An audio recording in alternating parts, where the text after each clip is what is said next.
It's time for us to get started this morning.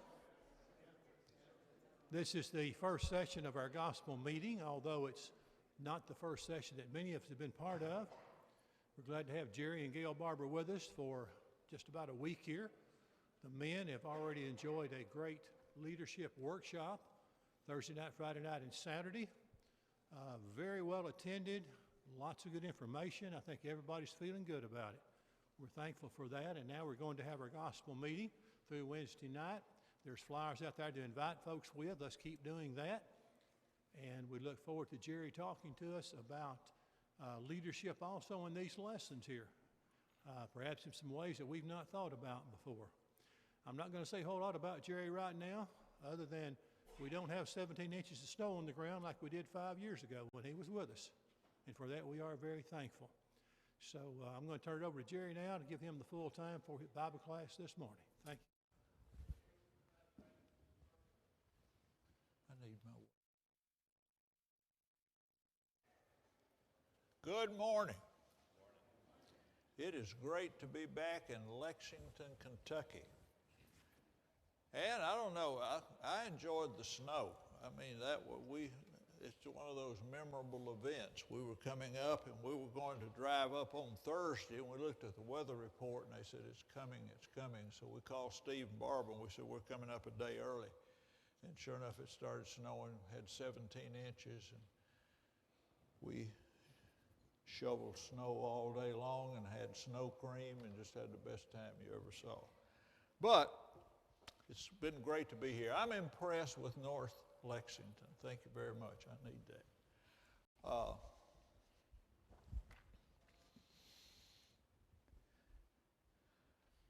I guess it was a week ago, last Wednesday night, I told the church where we're going to be this weekend, and Jimmy Dillingham came up. He said, "You going to North Lexington?" And I said, "Yeah." He said, "Man, that's a great church."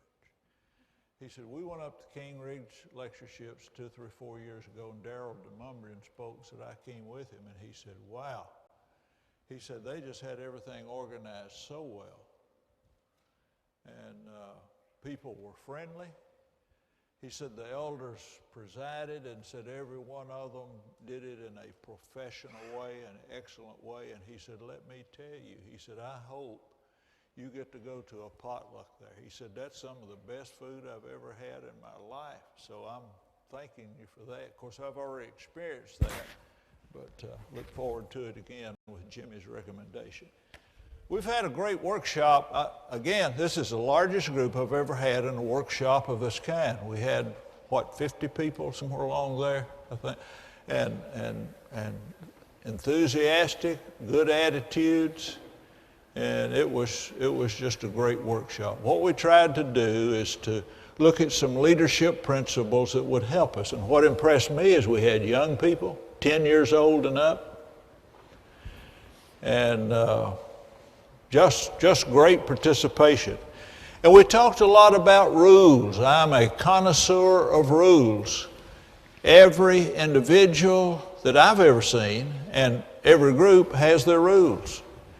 Family rules are usually unconscious, unspoken, understood, and contradictory, which means we don't think about it, we don't talk about it, but if you violate a rule, you are in serious trouble. And rules are often contradictory, which we have a rule that tells us to do this and a rule that tells us to do something else, and that causes stress. So if we can think about our rules, a rule incidentally is the habitual way that we do something. My guess is you have a morning routine. Your rules are. See, I asked Brian, I said, I had my briefcase over there and I didn't want to break any rules because you can get in bad trouble for that. I said, "What are your front seat rules?" And he said, "Well, that's where our people sit that serve the Lord's Supper." I said, "Okay, Brian, don't want to violate." He said, "Now this one over here is available." So I understand the rule is that right? Brian, man, I don't want to get in trouble here. So we talked a lot about rules. So let's start with 3 basic rules that I always have when I do a meeting or a workshop or anything else. See, if we understand each other's expectations, we can either say, yeah, I can live with that, or no, we need to negotiate. I don't want to do it that way. That's what happens when you get two people together. We have to start negotiating. That's what you do in marriage. Usually the first two marriages, each one is trying to reproduce their home of origin. And that makes for some interesting conversation. So, let me tell you my expectations of you, and you can tell you a little bit about how I respond. Number one, we're going to be, this is the first 7-day commitment I've had in years and years and years. I just didn't know y'all could take that much. And I didn't suggest it. It wasn't my fault. They asked me to do the whole thing. Thursday, Friday, Saturday leadership workshop, and they want us to talk on leadership Sunday, Monday, Tuesday, Wednesday. So we're doing that. Number one, try not to learn very much. That's my first rule. And that'll be easy with me doing the presentation. Now, how many of you are in school, elementary school, middle school, high school, college, enrolled in any formal education? Hold up your hands high. All right, look at me right in the eye. Don't apply that principle to your schoolwork. That'll get you in all kind of trouble. This is strictly for these sessions. Try not to learn very much. And let me tell you where I got that. That's what I've been doing ever since I finished school and don't have to take tests anymore. I tried to pass when I was in school and did that most of the time. But since I've gotten out, learning is so much more fun because I study what I want. I love study. I like to read. I don't like to read a book. It just bores me to read a book. I like to read 5 books, 5 books at a time. And so I read a chapter, put that one down. Well, I don't really put it down. It's on my phone. And I go to the next one and a chapter and a chapter. When I've read 5, I go back and read chapter and the next one and just keep reading like that. Don't get as bored that way. And I don't learn very much, but that's my goal. I try not to learn very much. I like to listen to podcasts. I like to go to workshops, seminars, but I try not to learn very much. But I want to learn, and I would encourage you to learn something that will make a difference in your life. Jesus said if you have faith as a grain of mustard seed, you can move a mountain. And what I want to do is to learn something that I'm going to do differently. See, I'm going to change my rules just a little bit. I'm going to do something differently, a better way. So if you can find, it's amazing what happens when we find one new thing and a different way of doing it, how much that'll make a difference in our life. So try not to learn very much, but learn something that will make a difference. Number 2, I don't know how well you slept now. How did it come out with a new time this morning? I was telling someone this morning about Larry and Kathy Keith in Madisonville, Kentucky. Years ago when we were living there, it was daylight saving time Sunday, and Larry went through and changed all the clocks. And then Kathy went through and changed all the clocks. She didn't know that Larry had done it, so she was very... And so instead of being late for church the next morning, they were over an hour early, wondering where everybody else was. How'd you sleep last night? Most of you do pretty well. I don't know how much you slept last night. I don't know what kind of medicine you're taking. And so sometimes I notice people, when I'm speaking, will kind of go like that.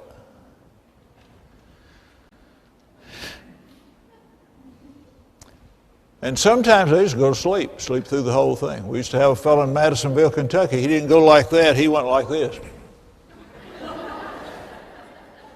Arms over the seat. Used to bother me. I thought it was an insult on my preaching, so it hurt my feelings. Sometimes I got a little angry, sometimes a lot angry. But you can learn a lot from reading the Bible. Acts chapter 20, one night a man was preaching, and there was a fellow listening that went to sleep, fell out the window and died. Who was preaching that night? Anybody remember? Paul. Good preacher or bad preacher? Probably a pretty good preacher. So the fact that somebody sleeps when you're preaching is not necessarily an indictment against the preaching. Secondly, we can learn a lot from experience. I started preaching when I was 16 years old in Hickman County, Tennessee. And one Sunday in November of 1962, I was down at the Wolf Creek Church of Christ. About halfway through the sermon, I said in Hebrews 10, verses 25 and 26, pow, hit the floor, went to sleep right in the middle of my own sermon. In fact, they took me to the hospital. Dr. Elrod examined me, went the next day, got a complete physical from Dr. Katisky, and they both said the only thing we can come up with is you were exhausted. I was on the high school basketball team. I had a full court press going both ways. Daddy was building a rock house, hauled rocks all day on Saturday, went bowling Saturday night, got up early Sunday morning to study, and about halfway through the sermon, it's time for a nap, and I took one. So I thought about that. If I sleep when I preach, why should I be insulted of others? So you know what I'm going to do if you go to sleep? Nothing in the world. I'm not going to throw down books, holler loud, or anything else. Number 3, I always like to have my wastebasket with me. I'm going to try to do the best I can to give you a little bit that will be helpful, but I may not have anything you think's worth taking home. And if I say something you think's not worth taking home, feel free to use the wastebasket. And will you empty it for me at the end? We've always had somebody that empties at the end of each session, so if you'll do that. Or if you're on the Windows operating system, you can put it in the recycle bin and keep it 2 weeks, see if it's worth anything, then throw it away. Can we work with those rules? Let's talk this morning about what's going on. Sometimes we have problems in families, in the church, in our business, in sports.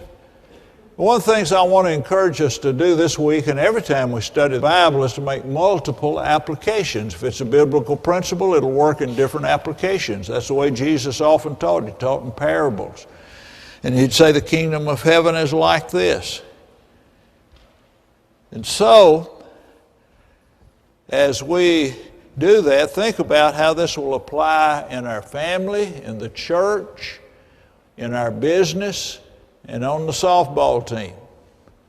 How we're going to apply these principles. So what's going on here? We have problems. We have things that come up that need solving. So what's going on here? See, we need to know what's going on. And we may do the right actions, but if we're not following the right principles, sometimes it doesn't work well. Several years ago, 1996 to be exact, we had recently learned about the Interim Ministry Network. I've been doing interim preaching now for 13 years. Somebody asked, what's an interim preacher? Many times when a preacher stays a long time, the church doesn't like whoever comes next, regardless of how good they are. I volunteer to be the one they don't like. So I go to that church and stay 6 to 18 months, and while Gail and I are there, the church has an opportunity to grieve the loss of their last preacher and hopefully gain some wisdom for the next preacher. Well, we were going to the conference, and we shopped, and the best price we found was to fly from Lexington, Kentucky. It was even cheaper to come up here, spend the night in a motel, and fly out than it was fly out of Nashville. So we did. And as we came by Franklin, Kentucky, we noticed that the gasoline was cheapest there.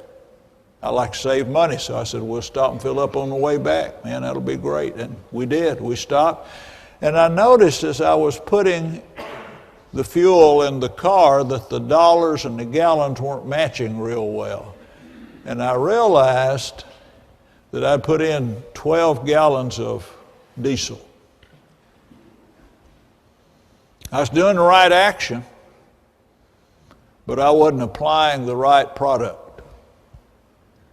And I went in and told them what I'd done, and they just automatically grabbed a card and said, call Bubba, he'll help you out. And sure enough, Bubba came out 96 degrees. He took off the gas tank and started siphoning out the diesel, and I'd buy him a Coke, and he'd get diesel in his mouth, and he'd swish it out with Coke. And finally, $100 later, in 2 or 3 hours, we were ready to go again. And a lot of times people are applying diesel to a gasoline engine in the family, church, or somewhere else, and it's not working. So what's going on here? I took the Dale Carnegie course 5 times when I lived in Madisonville, kept flunking, need to go through it again, and they taught us 4 problem-solving questions. When you have a problem, say, what is the problem? What are the causes of the problem, and what are possible solutions for the problem, and what is the best possible solutions? And I found that really, really helpful. Simple, but really helpful on a number of occasions. What happens many times in a group, we change that first question to what is the problem to who is the problem. And we think if we can find the who and we can either convert them or get rid of them, then that will solve the problem in the group. And that's what we're going to look at today. That's really not the way groups operate.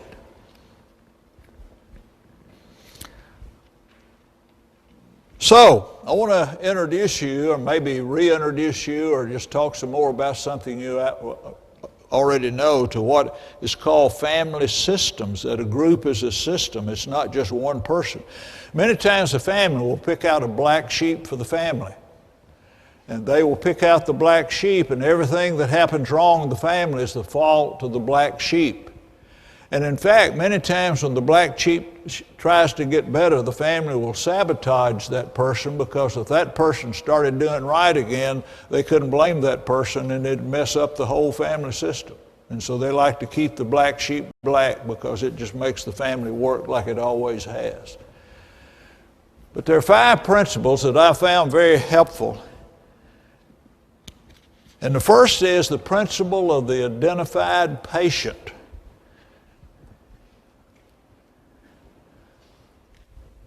One of the basic concepts of family systems is that if a situation, if a problem is chronic, if it keeps coming up over and over again, it's not the problem of a person. It is because everybody likes it that way better than what it would take to change it. Isn't that a neat idea? See, as long as we can just blame one person, we could just think if somehow we could change that person, or many times get rid of that person. My dad had bypass surgery, had a heart attack, bypass surgery in 1981. Went great. He was a carpenter, loved his work, and he was in the hospital and went back, and they released him, and they said, Mr. Barber, we'd like for you to come back in 2 weeks and don't lift anything more than 5 pounds. So during that 2 weeks, he sharpened 35 saws. He said none of them weighed 5 pounds. And when he went back in 2 weeks, they said, you're good to go. If you get tired, rest. If it hurts, stop it, and otherwise do anything you want to. He went back to work and he started advertising for everybody. He said, man, this is the greatest thing ever happened. I feel better than I did 20 years ago. You ought to have bypass surgery. He is selling like he was on commission. 17 years later, we were in the Smoky Mountains, and he told Gail is our resident doctor. She reads, I don't read medical material, I get every disease I read about. So he asked Gail, he said, my jaw's been hurting. Could that be related to my heart? And she said, yeah, you need to have it checked. On Monday, he called and said, I think I need an arteriogram. On Tuesday, he went and got an arteriogram. Had bypass surgery on Wednesday, and same deal, 2 weeks, and then he went back to work and everything was great again. His jaw was hurting. He didn't need to go to the dentist. It was a heart problem. Many times the identified patient is not the cause of the problem, but it's where the symptoms of the group surface. Many times if you go to the doctor with a yellow liver, I don't think they will advise you to see the Avon lady because of the yellow skin. You say, my skin's yellow. They won't say, well, see the Avon lady. They'll say, well, probably need to check your liver. And so many times the identified patient is not the cause of the problem, but where the symptoms suffer. Here's the way Paul talks about it in 1 Corinthians 12:26. If one member suffers, it goes through the whole system. The whole body suffers. See, we're all connected together in a symptom, in a system. And so, Sir William Osler said it's more important to know what sort of patient has the disease than what sort of disease the patient has. Principle number 2, homeostasis. Homeostasis simply means we really like it the way it is. Let me ask you a question. Isn't it amazing? Just think about how amazing it is that this exact number of people and the exact individuals are at this place, and we showed up here just at the right time. I haven't been here in 5 years. But for some reason, I showed up here this morning before 9:30, and you showed up here, and every one of us, and we're sitting the same. How did we all get together in this particular position? How did we do it? Because every one of us did exactly the right thing to be where we are in relation to each other this morning. We all cooperated to be just exactly like we are. And that's not only true of this assembly, it's true of our family, it's true of the church, it's true of our business and everything else. We have done everything just exactly right to be exactly where we are right now. And we like it that way. Somebody said, I didn't want to be here this morning. Yeah, but you like it is better than what it would take to change it. See, sometimes parents tell the kids, you do it or else, and we don't like it, but we don't like the or else, and so we do it. And so we've all done it that way. What does a thermostat do? Tell me, somebody, what is a thermostat? What's the purpose of a thermostat? Somebody tell me. Keep the temperature the same. Keep the temperature the same. Are you telling me that if I set the thermostat on 72, it will stay exactly 72 24 hours a day? You're saying no. He says, and she says no. Now see, we got family conflict here. Let's see if we, I'm going to try, be kind. I'm going to try to resolve the conflict. What are you telling me when you say like that? It fluctuates by a few degrees. Fluctuates. And then it comes back on. Oh. So there's a comfort zone that it'll keep it in. And so if it gets too hot, it'll turn on the air conditioner. It gets too cold, turn on, but it stays within a comfort zone. And individuals and families work the same way. See, when we're in our comfort zone, when we are going by our rules, which are usually unconscious, unspoken, but understood and contradictory. And so as long as that's fine, everybody's happy. But if it gets bad, what do? We go into panic mode and we say, we've got to do something. Here's what's interesting, and unless leaders, incidentally, let's define leadership. Leadership is influencing, and everybody does that. You don't have to have a lot of money. You don't have to have a lot of intelligence. You don't have to speak accurately and fluently in order to influence a system. You bring home a new baby from the hospital, especially that first one, what does it do? The whole system changes. No education, no money, can't talk, whole thing changes. There's that influence. And every one of us have that kind of influence. Every person is a leader of themselves and others. And many times we don't even know who the others are. People are watching us and following us and we're not aware of it. So, if something gets bad, we go into panic mode and start repairing. What is interesting is that if things start getting too good, folks will sabotage and try to get it back in the comfort zone. Let me illustrate. Knew a man several years ago, good, hardworking man, and because of several things going on in the economy and so forth, it looked like he was going to lose everything he had. He'd worked hard all his life, done pretty well, had a good living, and it looked like he's going to go bankrupt. You know how he acted? He was depressed. He was cranky, hard to live with. You can understand why. This man worked hard all of his life and looked like he's going to lose it all. He survived the crisis. 6 years went by, and after 6 years, he was filling out his financial statement for the bank. And when he added up all of his assets and subtracted all his liabilities, the bottom line was a little over $1 million. He was worth over $1 million. How do you think he felt?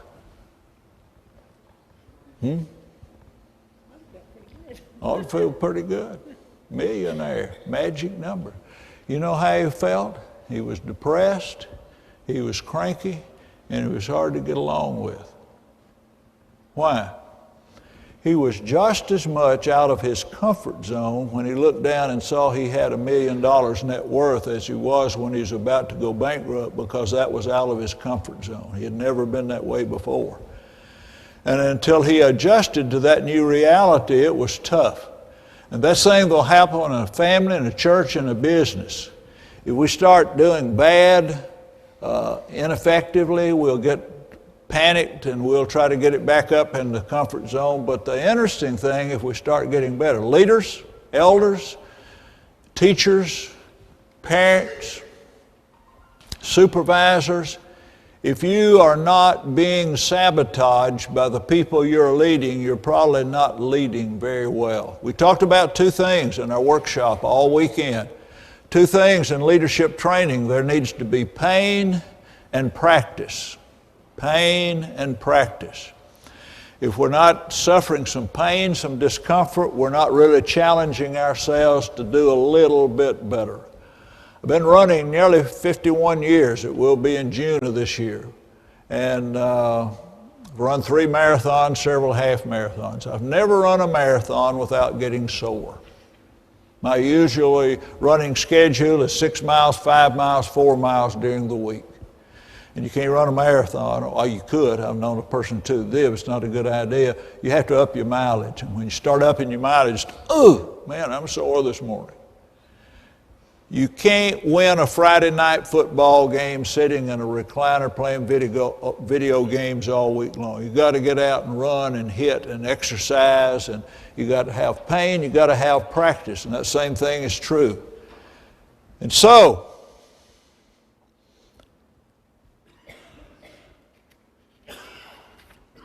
here's what Edwin Friedman says.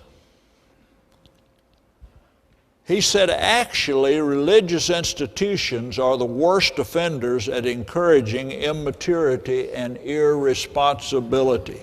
In church after church, some member is passively, aggressively holding the whole system hostage.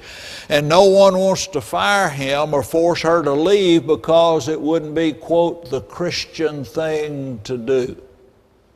Let me give you just a little bit of background. Edwin Friedman was a Jewish rabbi.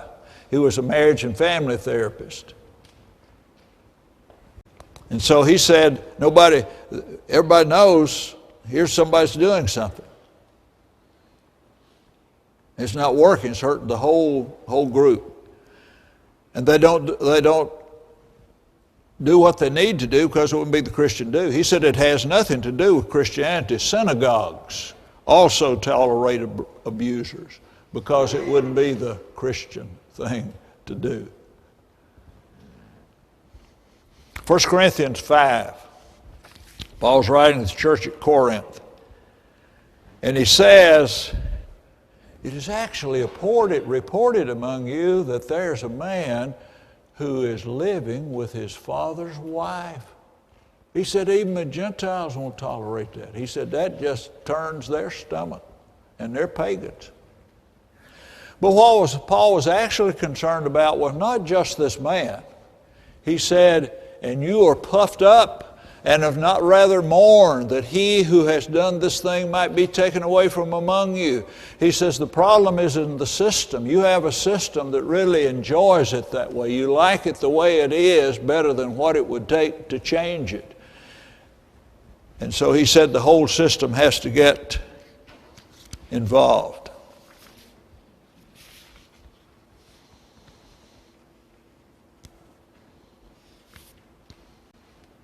One of my heroes in the Bible is Joshua. And Joshua was one of the most differentiated, self-aware persons that I know. He was able to take a position, stay connected with everybody, and yet do what he thought he needed to. And so Joshua was one of those differentiated persons.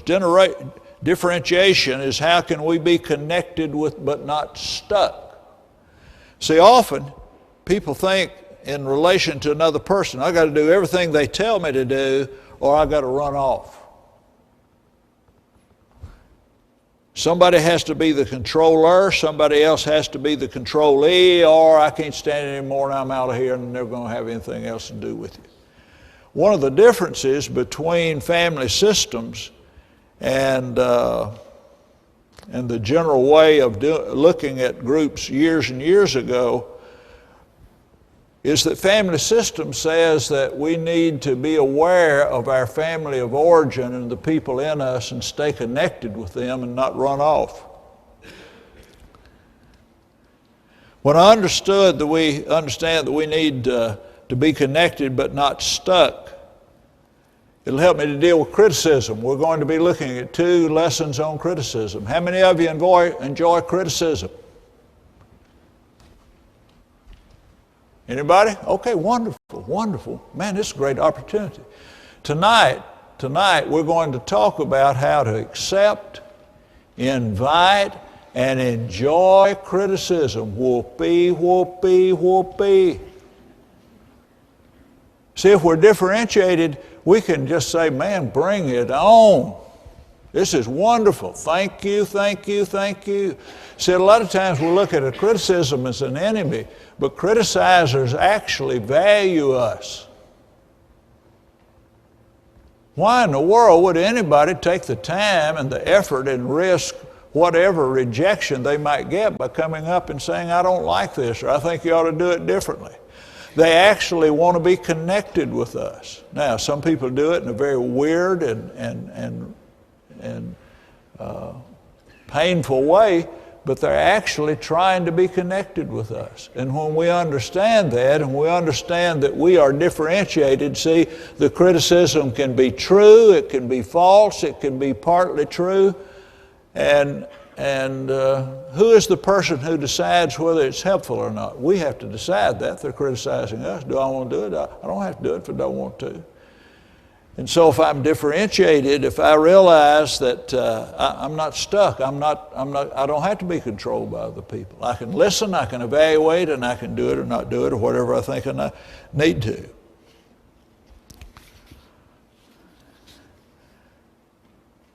So Joshua says, Joshua 24, 14, and 15, I got a series of 5 lessons that I do on this, on how can we be connected but not stuck. Joshua was the leader after Moses. He actually led people into the promised land. And in Joshua chapter 24, he's giving his farewell address. What do you say to folks you've been connected with who are very close to you? Family, friends, brothers and sisters in Israel, right before you die.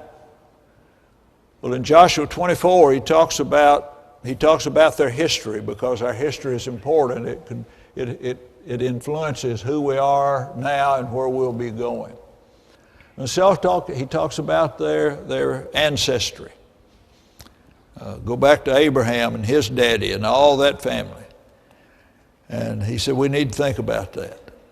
And then he says we need to have a right relationship with our material issues, houses and vineyards and lands. Money is powerful. And if I don't come to terms with riches, and all of us are rich, then I'm going to be ineffective. And so he talks about that. And then he said there's a religious challenge. There always has been. There have been these people who serve other gods. And so Joshua, in Joshua 24:14, here's what he says. He said, now therefore fear the Lord and serve him in sincerity and in truth, and put away the gods which your fathers served that were on the other side of the river. Serve the Lord. He said, this is really what I think you need to do.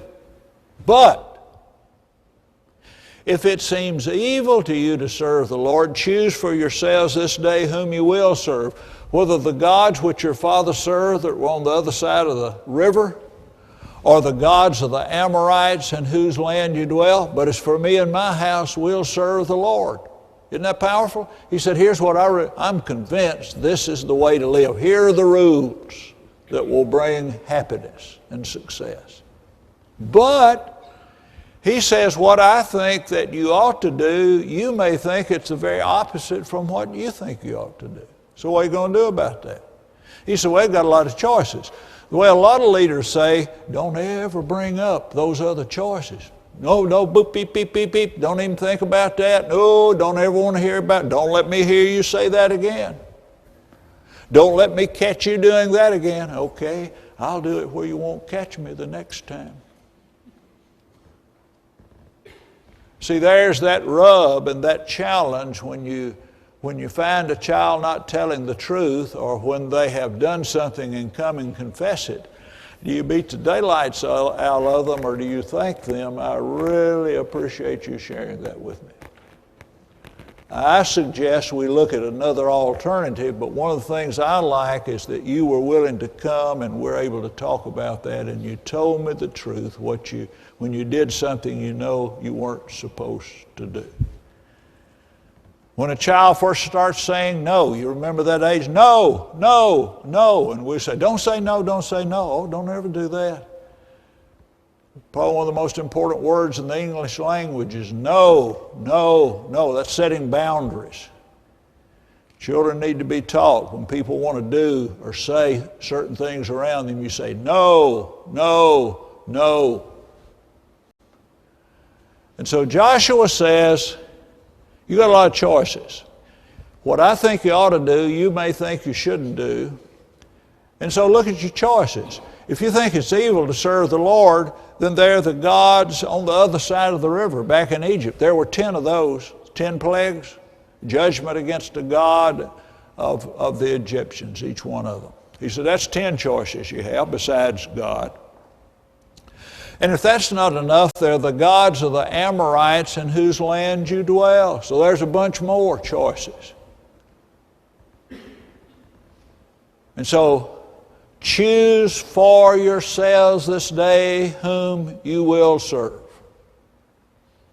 Now, he said, I need to define myself because I'm not taking a vote as to what I'm going to be doing. As for me and my house, we will serve the Lord. That's self-definition. I really think that's what you need to do. But you're you and I'm me, and you will have to make the decision for yourself, but here's where I stand.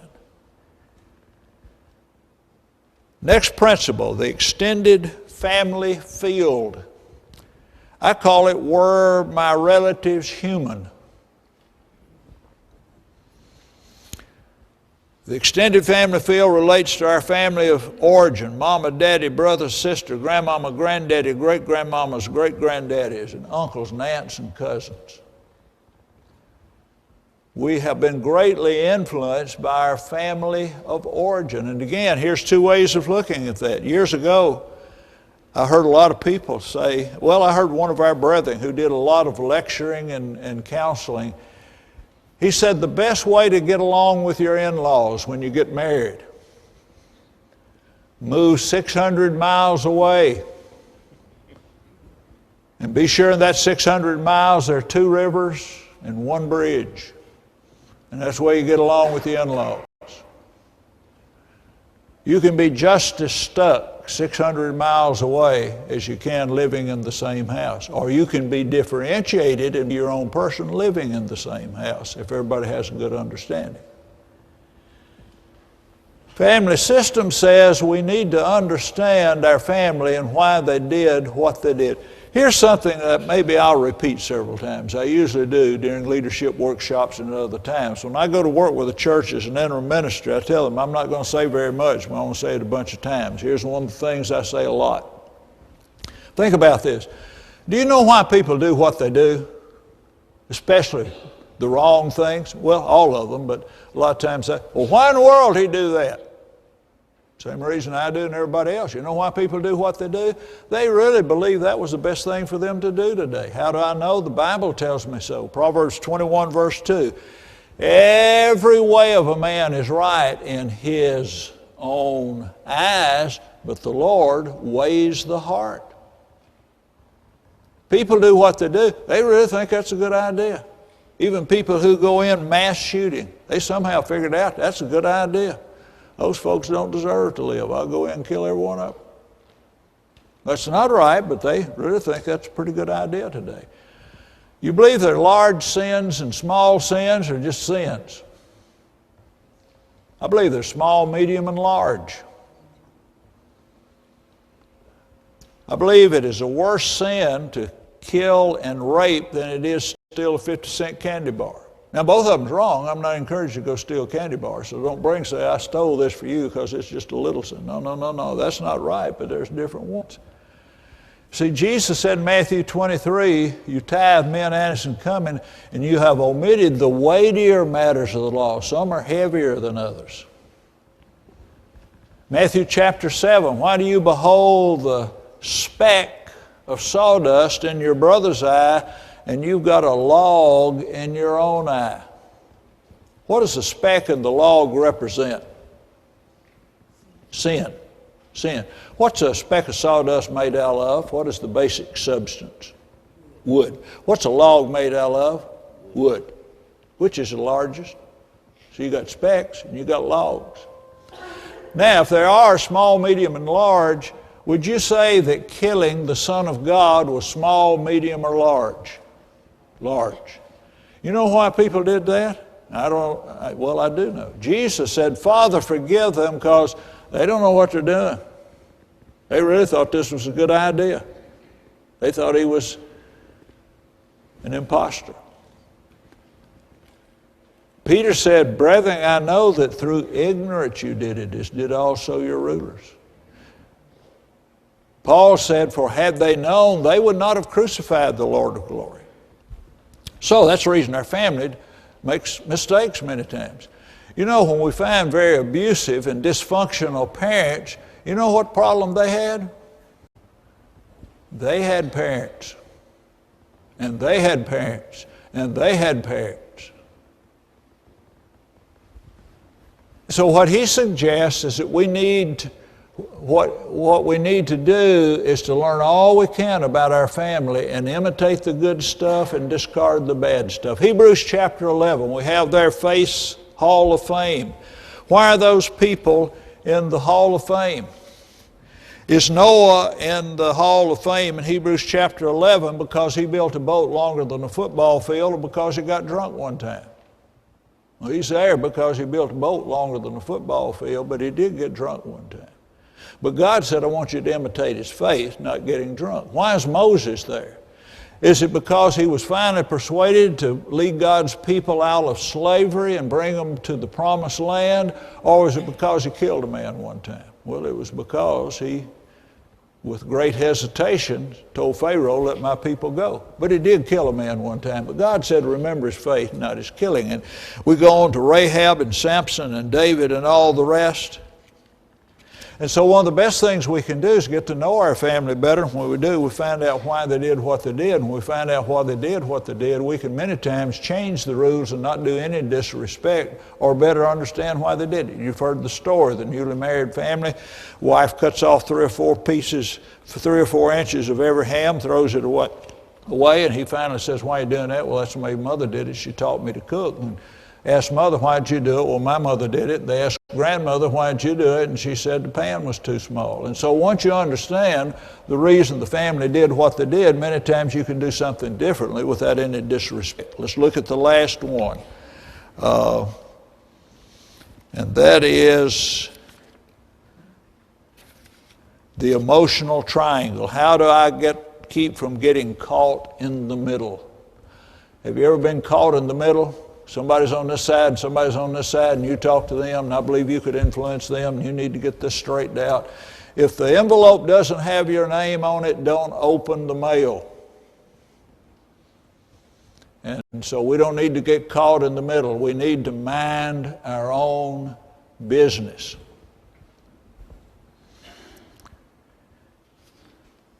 And Jesus talks about that and throughout the Bible. He said, if your brother sins against you, go and tell him his fault between you and him alone. If he hears you, you have gained your brother. If that doesn't work, take with you 1 or 2 more. And if that doesn't work, tell it to the church. And if he doesn't listen to the church, do what Edwin Friedman said to do. There's some people just don't need to be there. Titus 3 verses 10 and 11, a divisive person, after the first and second admonition reject, knowing that such a man is subverted in sinning, being self-condemned.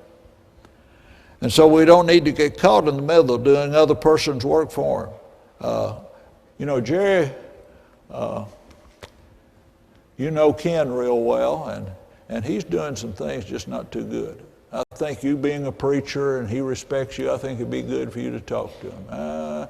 think it'd probably be better. I'm not familiar with he hadn't done anything against me. He fed me at Cheddar's last night, and I'd find a hard time criticizing him this morning. Why don't you talk to him if you got an issue with him? I choose not to participate in that. I'll be glad to help you practice. I'll be glad to play Ken, and you can play you, and then we'll swap, and we'll talk about how to do that. But I'm not going to talk to Ken for you. If you have an issue with Ken, you talk to Ken. And so the emotional triangle simply says, we don't need to get triangle, get between the rock and the hard place to do that. Sometimes people say, well, I'm not comfortable doing that. Luke 9:23 said, if anyone desires to come after me, let him deny himself, take up his cross daily, and follow me. Christianity is not comfortable, it's crucifixion. People get really excited about resurrection, but they're not too excited about crucifixion. The key is you get crucified before you experience resurrection. I hope you'll be able to come and let's talk about some leadership concepts, criticism tonight, and then when you say, I don't even take it anymore, I'm not going to let you criticize them. You don't have permission. When people are abusive and destructive in their criticism, that's not healthy. And so you don't have to take everything, although some of it's helpful and fun. And then we'll talk about other principles, and hopefully you'll find something that will be helpful. Thank you for your good attention, for inviting us to come back, and I look forward to our work together this week.